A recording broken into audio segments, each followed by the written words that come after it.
नमस्कार दोस्तों, स्वागत है आपका इंफॉर्मेशन सेंटर पर। आज मैं आपको बताती हूँ ऑपरेटिंग मैनुअल ऑडियो बुक परिचालन नियमावली अध्याय 2 यात्रियों का संरक्षण और सुख सुविधाएं पार्ट 6।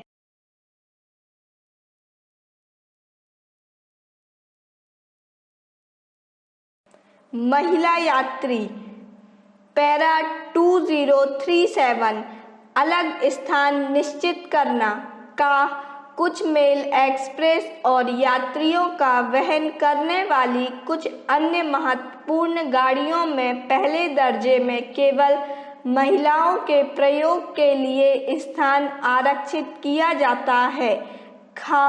यदि स्थान हो तो अन्य गाड़ियों में भी एक पहले दर्जे का कक्ष महिलाओं के लिए आरक्षित किया जा सकता है, बशर्ते कि कम से कम 24 घंटे पहले सूचना दी गई हो।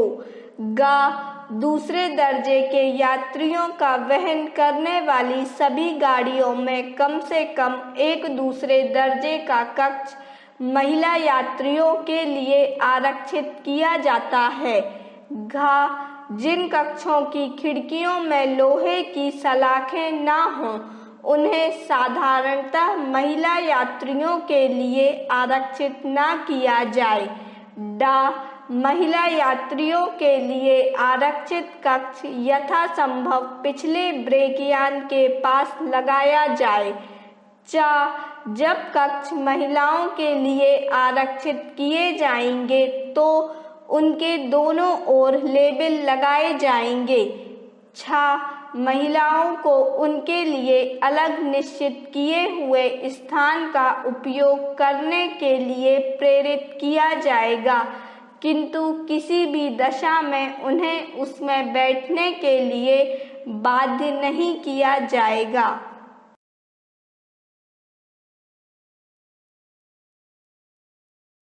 पैरा 2038 सुरक्षा और सहायता का गर्त लाइन और धुलाई लाइन में जहां वाहनों की देखभाल की जाती है और उन सभी गाड़ी परीक्षण स्टेशनों पर जिनसे थ्रू गाड़ियां 16 और 18 बजे के बीच या इसके लगभग गुजरती हैं, यह सुनिश्चित करने के लिए प्रतिदिन पूर्ण परीक्षण किया जाए कि वाहनों की सुरक्षा स्थिर विशेष रूप से महिलाओं के लिए आरक्षित कक्षों में सभी दर्जों में ठीक रूप से काम करते हैं।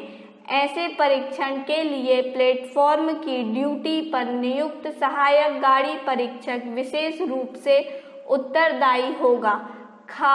इस प्रायोजन के लिए सहायक गाड़ी परीक्षक और प्लेटफॉर्म ड्यूटी कर्मचारियों के पास पेचकस और काफी पेंच होने चाहिए, जिससे यदि कोई खराबी देखी जाए जो गाड़ी के रुकने के समय में ठीक नहीं की जा सकती हो तो शटरों को पेंचों से बंद किया जाए और अगले स्टेशन को जहां गाड़ी परीक्षण कर्मचारी हों इसकी ओर ध्यान देने के लिए सूचना दी जाए।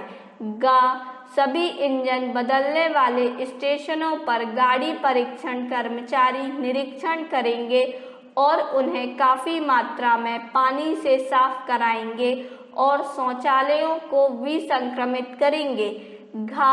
जहां किसी महिला के साथ कोई पुरुष मित्र या संबंधी ना हो, वहां स्टेशन मास्टर यह देखेगा कि जब तक वह स्टेशन परिसर में रहे उसे हर संभव सुरक्षा प्रदान की जाए।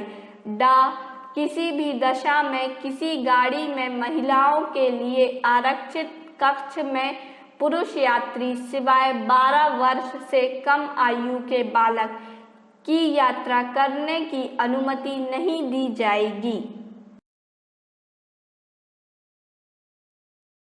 पैरा 2039 गार्ड के कर्तव्य यात्रियों का वहन करने वाली किसी गाड़ी का चार्ज लेते समय गार्ड सभी दर्जों में महिलाओं के लिए आरक्षित स्थान की जांच करेगा और सुनिश्चित करेगा कि इस प्रकार आरक्षित हुए स्थान में मार्ग में कोई परिवर्तन या हेरफेर नहीं किया जाता उसे यह भी देखना चाहिए कि उसकी कॉन्स्टिट्यूशन रिपोर्ट में नियत किए हुए स्थान का स्पष्ट उल्लेख किया जाता है। यात्रा प्रारंभ करने से पूर्व गार्ड विशेष रूप से सवारी डिब्बों और महिलाओं के लिए आरक्षित कक्षों के दरवाजों और खिड़कियों के स्थिरकों की जांच अवश्य करेगा। गार्ड महिला यात्रियों, विशेष रूप से अकेले यात्रा करने वाली महिलाओं को दरवाजों और खिड़कियों को सुरक्षित रूप से बंद करने साधनों की ओर ध्यान दिलाएगा। गार्ड गाड़ी में सशस्त्र पुलिस अनुरक्षकों को गाड़ी का नंबर, तारीख और उन वाहनों का नंबर जो महिलाओं के लिए आरक्षित हैं अवश्य बताएगा। गार्ड और सशस्त्र पुलिस अनुरक्षक दोनों इस आदेश का पालन करने के लिए संयुक्त रूप से उत्तरदायी होंगे। यदि आरक्षित महिला कक्ष का कोई भी या रात के समय कक्ष के दोनों ओर ताला लगाने का अनुरोध करें तो गार्ड ऐसा अवश्य करेगा। परिवहन यांत्रिक एवं यातायात विभाग के अधिकारी कोचिंग स्टॉक निरीक्षण के दौरान महिला यात्रियों के लिए आरक्षित स्टॉक के स्थिरकों की विशेष रूप से जांच करेंगे और उनकी दशा के संबंध में रिपोर्ट देंगे। पैरा 2040 महिलाओं द्वारा रात में अकेले यात्रा करना। महिलाओं के लिए आरक्षित पहले दर्जे के कक्ष में अकेले या 12 वर्ष से कम आयु के बच्चों के साथ यात्रा कर रही महिला अपनी यात्रा के उस भाग के लिए जो रात के 8 बजे से प्रातः 8 बजे के बीच तय करनी हो, अपने साथ उसी कक्ष में एक परिचारिका जिसके पास दूसरे दर्जे का टिकट हो ले जा सकती है। यदि 2 या 3 महिलाएं एक ही कक्ष में यात्रा कर रही हों तो यह नियम लागू नहीं होगा। मार्ग में यदि कोई महिला यात्री उस कक्ष में प्रवेश करे तो परिचारिका को वह कक्ष खाली करना होगा। अकेली या 12 वर्ष से कम आयु के बच्चों के साथ पहले दर्जे के कक्ष में यात्रा कर रही महिला कुत्ता डिब्बा दर का भुगतान करके अपने कक्ष में एक कुत्ता ले जा सकती है, किंतु यदि दूसरी महिला कक्ष में प्रवेश करती है तो कुत्ते को उस कक्ष में केवल दूसरी महिला की अनुमति से ही रहने दिया जाएगा।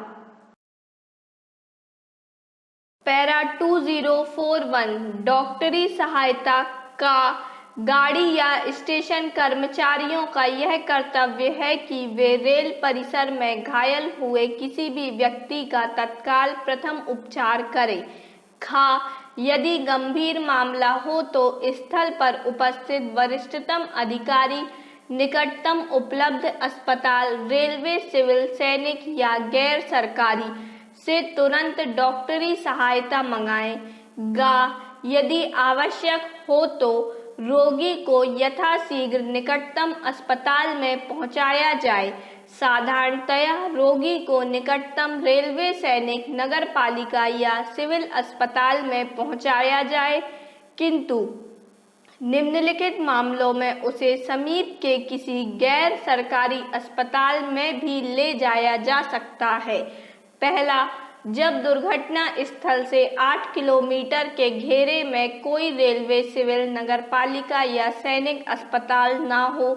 दूसरा, यदि गाड़ी में डॉक्टर है या वर्तमान आदेशानुसार निकटतम उपलब्ध रेलवे, सिविल, सैनिक या गैर सरकारी अस्पताल से बुलाया गया है और उसने रोगी का उपचार किया है तो रोगी को गैर सरकारी अस्पताल में ले जाया जा सकता है, बशर्ते कि रोगी को उपचार करने वाला डॉक्टर यह प्रमाणित करे कि रोगी के हित में उसका इलाज किसी अस्पताल में किया जाना इतना शीघ्र आवश्यक है कि उपरोक्त पैरा 1 में की गई व्यवस्था का अनुपालन नहीं किया जा सकता।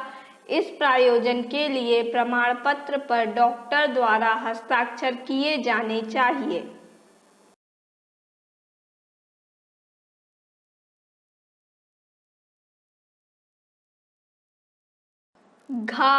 यदि ऐसे गैर सरकारी अस्पताल में जहां रोगी को उपर्युक्त 1 या 2 के अंतर्गत ले जाया गया है, विभिन्न किस्म के स्थानों आहार के लिए प्रकार की अलग अलग दरें हैं, तो घायल व्यक्ति को साधारणतया सबसे निचले दर्जे का उपलब्ध स्थान आहार दिया जाएगा। किंतु रेलवे चिकित्सा अधिकारी यदि वहां उपस्थिति है या अन्यथा अस्पताल के इंचार्ज डॉक्टर को चोट की गंभीरता को ध्यान में रखते हुए रोगी को स्वाविवेकानुसार उपयुक्त दर्जे का स्थान आहार देने की अनुमति होगी। यदि ऐसा करना घायल व्यक्ति स्वास्थ्य लाभ करने या उसकी दशा में गंभीर गिरावट को रोकथाम के लिए अनिवार्य समझा जाता है, जहां उपर्युक्त शर्तें पूरी न होती हों, किंतु रोगी या उसके परिवार का कोई वयस्क सदस्य जो उसके साथ हो, यदि चाहे कि रोगी को ऊंचे दर्जे का स्थान आहार दिया जाए तो ऐसा करने में कोई आपत्ति नहीं है, बशर्ते कि रोगी या उसके परिवार का वयस्क सदस्य अतिरिक्त खर्चा सीधे अस्पताल अधिकारियों को देना लिखित रूप में स्वीकार करे और अस्पताल प्राधिकारियों को यह व्यवस्था मान्य हो।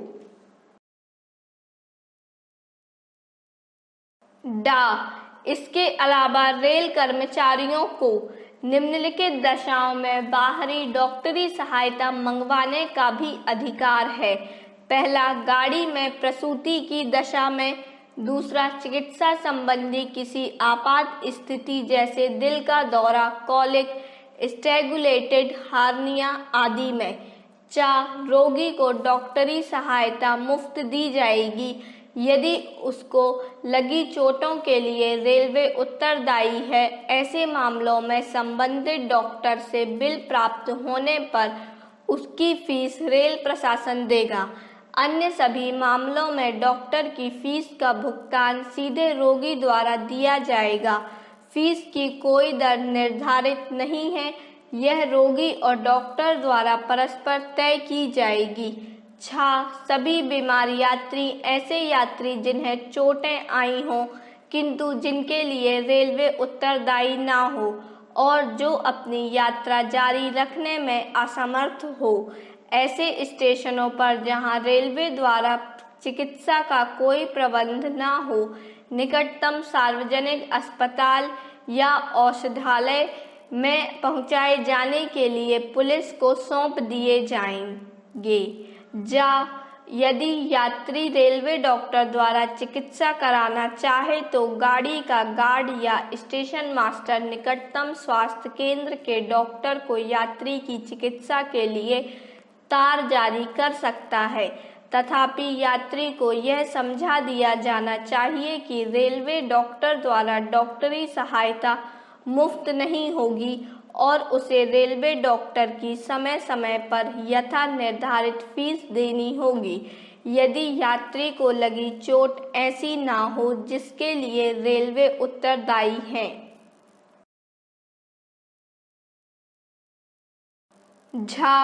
जहां ना तो रेलवे चिकित्सा कर्मचारी और ना ही राजकीय रेलवे पुलिस कर्मचारी उपलब्ध हों, वहां स्टेशन कर्मचारी यात्री को निकटतम अस्पताल या औषधालय में पहुंचाएंगे, किंतु वे ऐसे अस्पताल या औषधालय के प्राधिकारियों को बता देंगे कि यात्री द्वारा किए गए खर्च के लिए रेलवे उत्तरदायी नहीं होगी या पुलिस और चिकित्सा अधिकारी को तुरंत सूचित किया जाएगा कि वे ऐसे यात्रियों का वहन करने वाली गाड़ी पर उपस्थित होने के लिए तैयार रहे।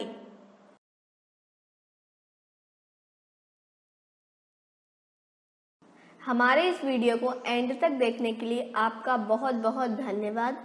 आपको हमारा ये वीडियो कैसा लगा हमें कमेंट बॉक्स पर कमेंट कर जरूर बताएं और जो इस चैनल पर नए हैं वह हमारे चैनल इन्फॉर्मेशन सेंटर को सब्सक्राइब कर लें। आप हमारे वीडियो को लाइक एंड शेयर जरूर करें। धन्यवाद।